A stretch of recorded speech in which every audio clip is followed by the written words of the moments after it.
मैं उनसे मिलता तो हूँ, वह यहाँ आता तो है, तुम उसे जानते तो हो।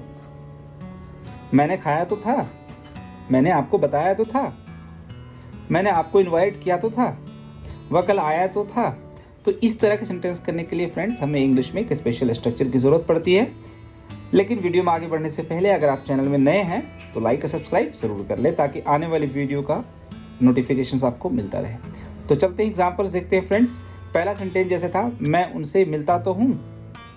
अब फ्रेंड्स ये सारे सेंटेंस जो है एम्फैटिक सेंटेंसेस कहलाते हैं। एम्फैटिक सेंटेंस का मतलब होता है जहाँ पे हम एम्फेसाइज करते हैं, सेंटेंस पे जोर डालकर बोलते हैं, खास बनाकर बोलते हैं, तो उस तरह के सेंटेंस को हम लोग एम्फैटिक सेंटेंसेस कहते हैं। जैसे पहला सेंटेंस था, मैं उनसे मिलता तो हूँ, आई डू सी हिम। अब आप देखिए यहाँ पे थोड़ा सिंपल प्रेजेंट टेंस से मिलता जुलता है।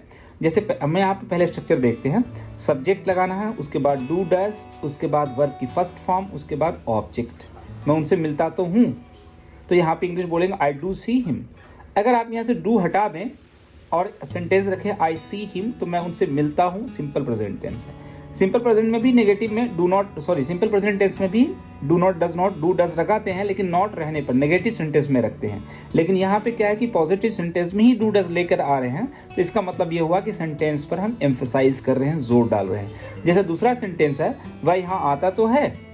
जैसे किसी को हम एम्फेसाइज करके ये जता रहे हैं कि भाई आता तो है, तो इसे इंग्लिश में बोलेंगे ही डज कम हियर। तुम उसे जानते तो हो, तो उसे इंग्लिश में बोलेंगे you do know him, you do know her. आप उसे जानते तो हो।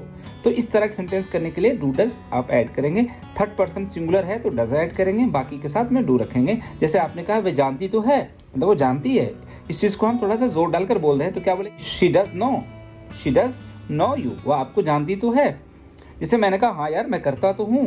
जैसे किसी ने कहा आप ये करो, ऐसे करो, एडवाइस दे रहा, तो आपने इसको एम्फेसाइज करके कहा, ये जताकर कह रहे हैं हाँ मैं करता हूँ, तो आप इंग्लिश में क्या बोलेंगे, yes I do do this, मैं ये करता तो हूँ। यहाँ पे एक डू हेल्पिंग वर्ब इसका हो गया एम्फेटिक सेंटेंसेस का, और एक डू मतलब करना, तो आप ऐसे बोल सकते हैं आई डू डू दिस, मैं करता तो हूँ। फ्रेंड आगे बढ़ते हैं। अगर पास्ट में एम्फैटिक है, जैसे मैंने सेंटेंस कुछ हिंदी में पहले बोला है, मैंने खाया तो था, तब यहाँ पे स्ट्रक्चर आप थोड़ा सा बदल देंगे।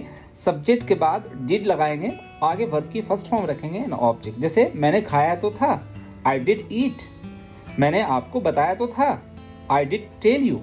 तो यहाँ पे क्या है कि ये भी सिंपल पास्ट टेंस की तरह है। सिंपल पास्ट टेंस में नेगेटिव में डिड नॉट, जब नेगेटिव होता है तब डिड नॉट लगाते हैं, लेकिन यहाँ पे पॉजिटिव सेंटेंस में ही डिड रख रहे हैं। इसका मतलब ये हुआ कि सेंटेंस पे हम एम्फेसाइज कर रहे हैं, जोर डाल रहे हैं। जैसे मैंने कहा मैंने आपको बताया तो था, आई डिड टेल यू। मैंने आपको इन्वाइट किया तो था, नहीं आया तो आपकी गलती है, मैंने आपको इन्वाइट तो किया था। या मैंने आपको इन्वाइट किया तो था, आई डिड इन्वाइट यू। वह कल आया तो था, ही डिड कम यस्टरडे। जैसे बातचीत फोन पे करते हैं, हाँ मैंने तुम्हें बताया तो था, तो इंग्लिश में क्या बोलेंगे आप, आई डिड टेल यू, मैंने आपको बताया तो था। लेकिन थोड़ा सा ध्यान देना फ्रेंड्स यहाँ पे कि डिड के बाद वर्ब की फर्स्ट फॉर्म रखेंगे यहाँ पे, ठीक है। तो आप ऐसे करके कोई भी सेंटेंस जो एम्फेटिक सेंटेंस हो इस तरह के आप इजीली कर सकते हैं। Thanks for watching my video. जय हिंद।